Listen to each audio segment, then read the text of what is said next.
Hello students, welcome to my channel numeracy maths classes. तो students, आज के video में हम सॉल्व करेंगे चैप्टर 6 ट्राइंगल्स की एक्सरसाइज 6.4 का question number 5।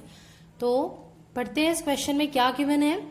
D E F are respectively the mid points of sides A B B C and C A of triangle A B C. मतलब triangle A B C के sides A B B C C E के mid points हैं D E और F. मतलब side A B का mid point हुआ D, B C का mid point हुआ बी सी का मिड पॉइंट हुआ ई यहां पे आएगा, और ए सी का मिड पॉइंट हुआ एफ, क्योंकि रिस्पेक्टिवली जिस फॉर्म में दिया हुआ है उसी ऑर्डर में इन्हें लगाएंगे।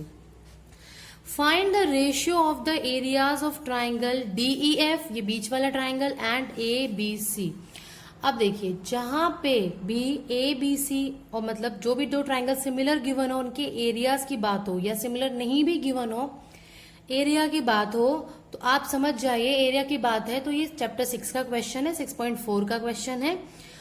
उसमें आप सिमिलैरिटी यूज करेंगे। मीन्स आपको अगर डीई एफ को एबीसी सिमिलर शो कर दें तो सिमिलैरिटी से हम थ्योरम 6.6 जानते हैं क्या होती थी।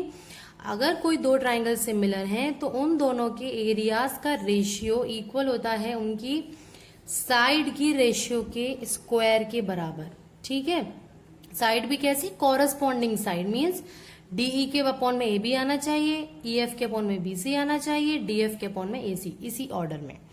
ठीक है, अब प्रॉब्लम क्या है कि डायरेक्टली हम ये नहीं शो कर सकते हैं। तो ये जो मिड पॉइंट दिया हुआ है मीन्स इसका कुछ तो यूज होना होगा। तो अब यूज क्या है, देखिए मिड पॉइंट थ्योरम पढ़ी थी हमने। क्या है मिड पॉइंट थ्योरम, देखिए अगर एक ट्राइंगल ए बी सी है जिसमें आपको दो मिड पॉइंट गिवन है डी और ई, तो आप क्या करते हैं इसमें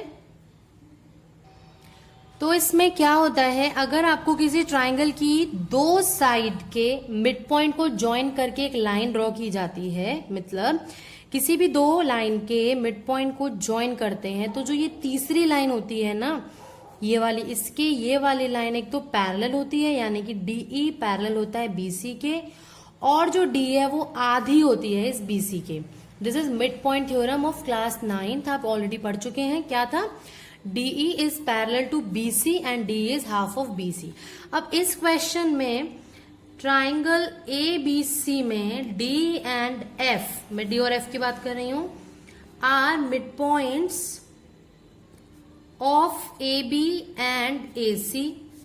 देयरफॉर बाय, आप क्या लिखेंगे, मिड पॉइंट थ्योरम आपको क्या मिलेगा कि जो डीएफ है ये बीसी का आधा है और पैरेलल है।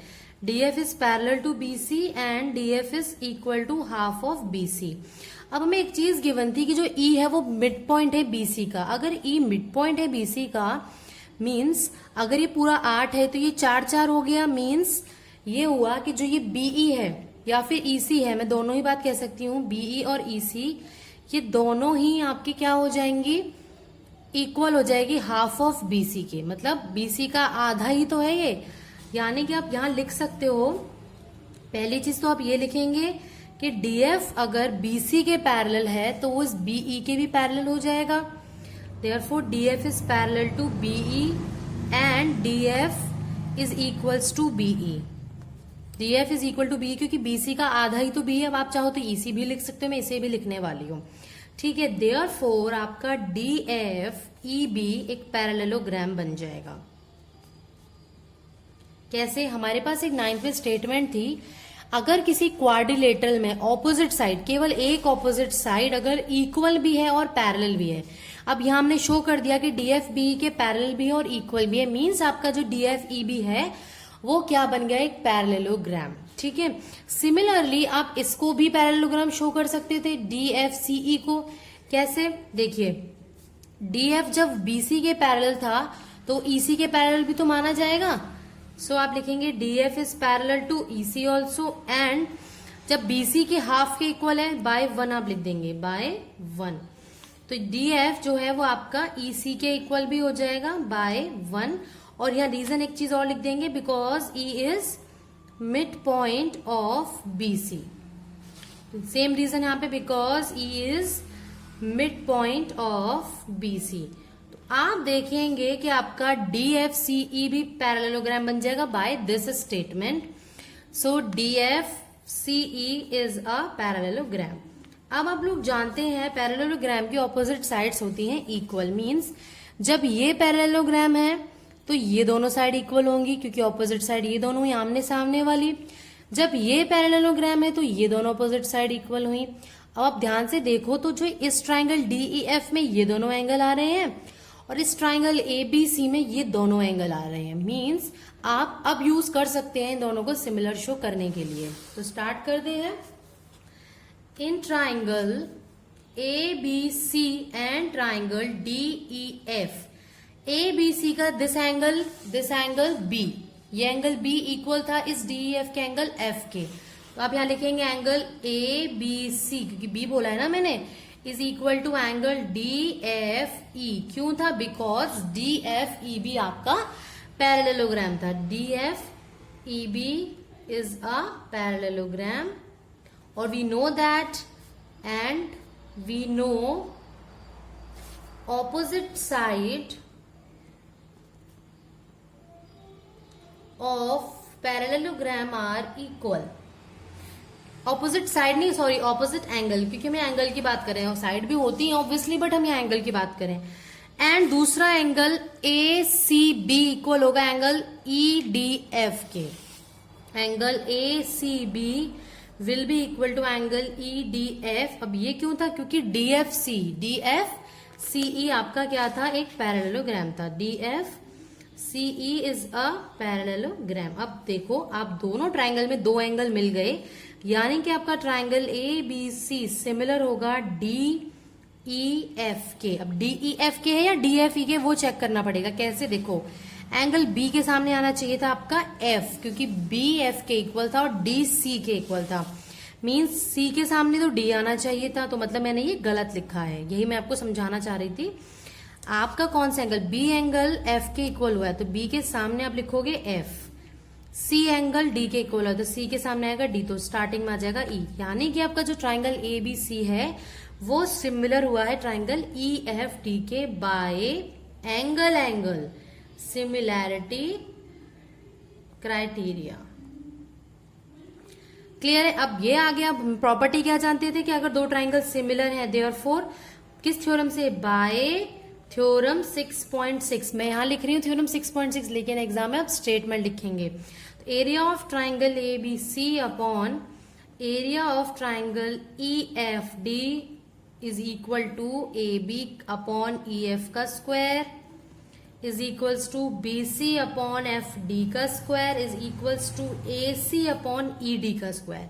बिल्कुल कॉरेस्पॉन्डिंग साइड लिखनी है, इसीलिए ये चेक करना जरूरी था। अगर आप यहाँ ABC सिमिलर टू DF लिख देते तो आप AB के नीचे DE लिखते, जो कि बिल्कुल रॉन्ग हो जाता। इसीलिए आपको ध्यान रखना जरूरी है। अब देखिए, अब मैं यहाँ पे तीनों को यूज नहीं करूंगी, सिर्फ किसी एक को यूज करूंगी। तो आप क्या लिखेंगे? Area of triangle ABC upon area of triangle EFD is equal to, देखो ध्यान से क्या आएगा अब ये। अब मैं इन तीनों में से यूज कौन सा करूंगी? देखो ध्यान से, क्योंकि मैंने अभी यूज बार बार किया है BC वाला करा था ना कि BC और DF का कनेक्शन हमने यहाँ यूज किया था। कहाँ शो किया था हमने? इधर, बाय 1। सो बाय 1 में सिर्फ इसे यूज करूंगी, इन दोनों को यूज नहीं करूंगी। तो BC बाय FD का स्क्वायर लिख रही हूँ और by 1। You know that BC जो है वो आधा है, मतलब हाफ ऑफ BC DF के इक्वल है। मीन्स आप इस DF को रिप्लेस कर सकते हैं हाफ ऑफ BC से। BC एज इट इज रहने दो और FD को रिप्लेस कर दो हाफ ऑफ BC से का स्क्वायर। BC से BC कैंसिल, 1 अपॉन 1/2 है, तो ये बन जाएगा 2/1। कैसे बना? देखो, 1 अपॉन 1/2 है ना, आप जानते ही हैं 1 डिवाइडेड 1/2 है। इसको जब लिखेंगे तो हो जाएगा 1 इंटू 2/1। डिवाइड को जब मल्टीप्लाई में चेंज करते हैं, छोटी क्लास में ही पढ़ते थे हम, तो ये रेसिप्रोकल हो जाता है। तो ये आ गया आपका 4/1। लेकिन ध्यान ये रखना है, क्वेश्चन में हमसे पूछा था DEF और ABC का रेशियो। DEF और ABC का मतलब हमने ABC और DF का निकाल दिया, उल्टा निकाल दिया। देयरफॉर आप लिख देंगे area of DEF upon area of triangle ABC reciprocal कर तो 1/4 आ गया। आपका आंसर आ गया है 1/4। तो ये था क्वेश्चन नंबर 5। नेक्स्ट क्वेश्चन हम डिस्कस करेंगे नेक्स्ट वीडियोज में। तो मिलते हैं नेक्स्ट वीडियो में नेक्स्ट क्वेश्चन के साथ। तब तक के लिए कीप वॉचिंग, बाय बाय।